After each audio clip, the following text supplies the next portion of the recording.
പൊതുമനസ്സിന്റെ കൂടെ സഞ്ചരിക്കുകയാണ്. ഞാൻ തുടക്കം മുതൽ കേരളത്തിൽ ഞാൻ പറഞ്ഞു ധർമ്മട പിടിക്കും, ധർമ്മട ജയിക്കും. പക്ഷേ അത് ഏറ്റുപറയാൻ ആരും ഉണ്ടായിരുന്നില്ല. ആ പ്രചരണ രംഗത്ത് പോലും സ്ഥാനാർത്ഥി എന്ന നിലയിൽ ഒറ്റയ്ക്ക് പ്രചരണം നയിക്കേണ്ടി വന്നു കൊടുത്ത നേതാക്കന്മാരും പ്രവർത്തകർക്കും 5 റൗണ്ടിൽ നമ്മൾ ആലോചിക്കേണ്ടത് 1,00,000-ഓളം അല്ലെങ്കിൽ 20,000-ഓളം ലീഡ് കിട്ടേണ്ടിടത്താണ് ഇപ്പോഴും 5 റൗണ്ടിൽ 1 റൗണ്ടിൽ പോലും കേരളത്തിന്റെ മുഖ്യമന്ത്രി ലീഡ് കിട്ടാതെ പോകുന്നത്.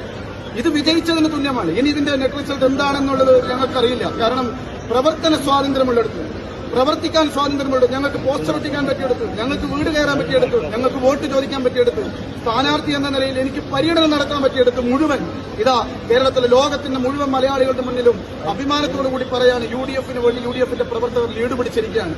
ഇത് രാഷ്ട്രീയപരമായി പിണറായി വിജയന്റെ പരാജയമാണ്. ഞാൻ ഇപ്പോഴും പറയുന്നു, 3 പഞ്ചായത്തുകൾ UDF ചരിത്രത്തിൽ ഒരിക്കലും പഞ്ചായത്ത് തുടങ്ങിയതിൽ പിന്നെ ഒരിക്കലും ഭരിച്ചിട്ടില്ലാത്ത പഞ്ചായത്താണ് ചെമ്മിലോട്. എല്ലാ കാലത്തും ഇടതുപക്ഷത്തിന്റെ കൂടെ ശക്തമായി നിന്ന പഞ്ചായത്താണ് അഞ്ചരക്കണ്ടി. പിണറായി വിജയന്റെ വീടിരിക്കുന്ന പഞ്ചായത്താണ്. നിങ്ങൾ അത് റിപ്പോർട്ട് ചെയ്യണം. പിണറായി വിജയന്റെ വീടിരിക്കുന്ന പഞ്ചായത്തിലാണ്. വേങ്ങാട് പഞ്ചായത്തിൽ പോലും പിണറായി വിജയൻ ലീഡ് നേടിയിട്ടില്ല.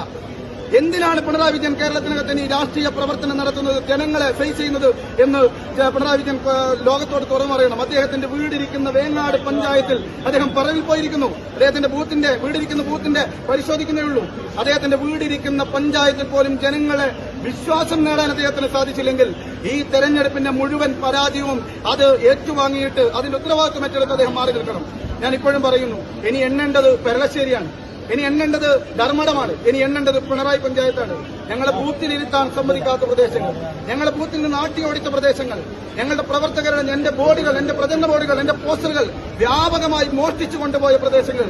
അതുപോലെ തന്നെ സ്ഥാനാർത്ഥി എന്ന നിലയിൽ എടക്കാട് പോലീസ് സ്റ്റേഷനിലും ചക്കരക്കൽ പോലീസ് സ്റ്റേഷനിലും പരാതിയുണ്ട്. സ്ഥാനാർത്ഥി എന്ന നിലയിൽ ലോകം മുഴുവൻ കണ്ടതാണ് എന്റെ പര്യടനം തടഞ്ഞ പ്രദേശങ്ങൾ. ആ പ്രദേശങ്ങളിലേക്ക് എനിക്ക് കടന്നു പോകേണ്ടത്. അവസാന ദിവസം 6 ദിവസവും ആ മണ്ഡലത്തിൽ ക്യാമ്പ് ചെയ്തിട്ട് ഞാൻ അന്നും പറഞ്ഞു, ഞാൻ മാധ്യമങ്ങളോട് മുഴുവൻ പറഞ്ഞു, 40 ലക്ഷം ചെലവഴിക്കേണ്ടിടത്ത് 40 കോടി രൂപയാണ്. വേടന്റെ പരിപാടി ഉൾപ്പെടെ കണ്ടു. എക്സ്പെൻഡിച്ചറിൽ രേഖപ്പെടുത്തിയിട്ടില്ല. 40 കോടിയോളം രൂപ അവസാനത്തെ 6 ദിവസവും സാമ്പത്തികം അതുപോലെ ഒഴുക്കിയിട്ടും ഇനി ഈ ഘട്ടത്തിൽ പോലും പിടിച്ചു നിൽക്കാൻ കഴിയുന്നില്ലെങ്കിൽ തീർച്ചയായും ധർമ്മടത്ത് രാഷ്ട്രീയപരമായി UDF വിജയിച്ചു കഴിഞ്ഞു. തളിപ്പറമ്പിൽ നിന്ന് ഒരു സുപ്രഭാതത്തിൽ മാറേണ്ടി വന്ന ഒരാളാണ് ഞാൻ 5 വർഷക്കാലം. അതുകൊണ്ട് ഇപ്പോഴും പ്രതീക്ഷയിലാണ്. പെരളശ്ശേരിയും ധർമ്മടവും പിണറായിയും കടന്ന് പോകുമ്പോൾ തീർച്ചയായും ധർമ്മടത്ത് ജയിക്കുമെന്നുള്ള വലിയ പ്രതീക്ഷ തന്നെയാണ്.